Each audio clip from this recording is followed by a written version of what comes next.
भारत के उत्तर प्रदेश एक छोटे से गांव रामपुर में एक ऐसा कुआं था जिसके पास जाने से लोग अपशगुन मानते थे।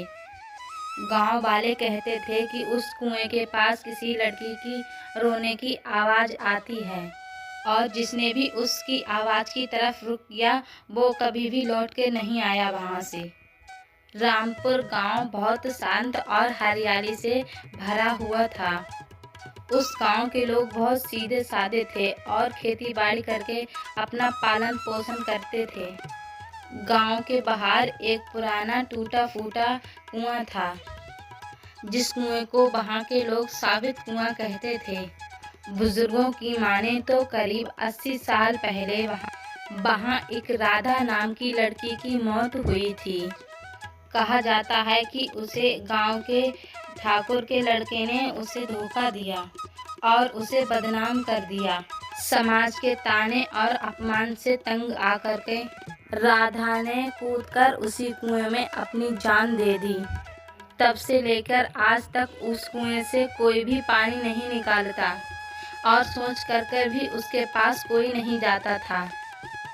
एक दिन शहर से एक युवक आया राजू नाम का गांव में। वो शहर से था और इतिहास का छात्र था। वो गांव की पुरानी कहानियां और घटनाएं लिखना चाहता था। जब उसे भूतिया कुएं के बारे में पता चला तो उसकी रुचि और भी ज़्यादा बढ़ गई। गांव वालों ने उस अर्जुन से बहुत मना किया लेकिन अर्जुन मानने वाला नहीं था। उसने गांव के बारे में अधिक जानने के लिए उसने रघुनाथ बाबा से बात की। रघुनाथ बाबा ने कहा, बेटा वो कुआं नहीं, एक आत्मा का कैद खाना है।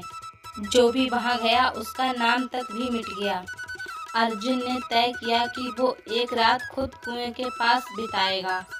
वो उस रात में कैमरा और टॉर्च और रिकॉर्डिंग करने के लिए उपकरण साथ में लेके गया। रात के 12 बजे वो उस कुएं के पास पहुंचा। वहां पर चारों तरफ एकदम सन्नाटा सा था।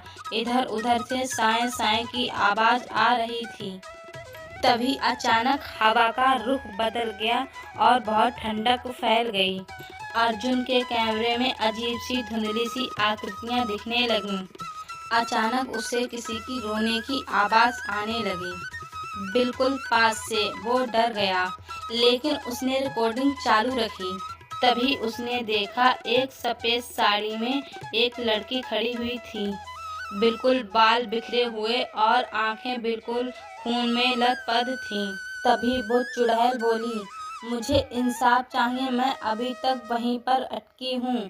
इतनी बात सुनकर अर्जुन बेहोश होकर जमीन पर गिर पड़ा।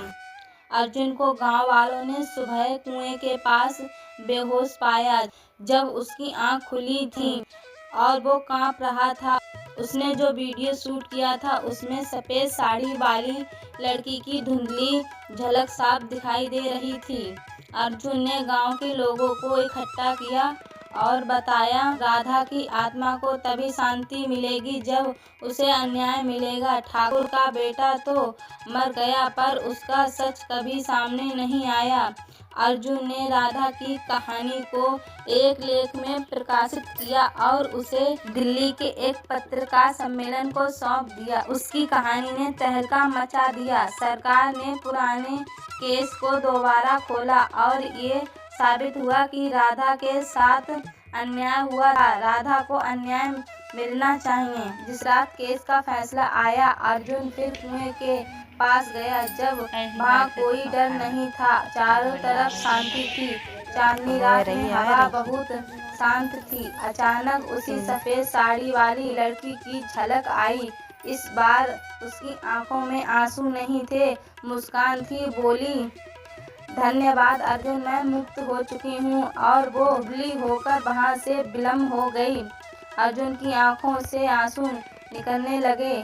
कहते हैं उस रात के बाद उस कुएं से रोने की आवाज़ आनी बंद हो गई। अब तो भूतिया कुआं नहीं, बिल्कुल राधा का कुआं कहते थे। गांव के लोग वहाँ दीपक जलाते और कहते हैं, राधा दीदी अब हमें डराती नहीं हैं और देखती हैं।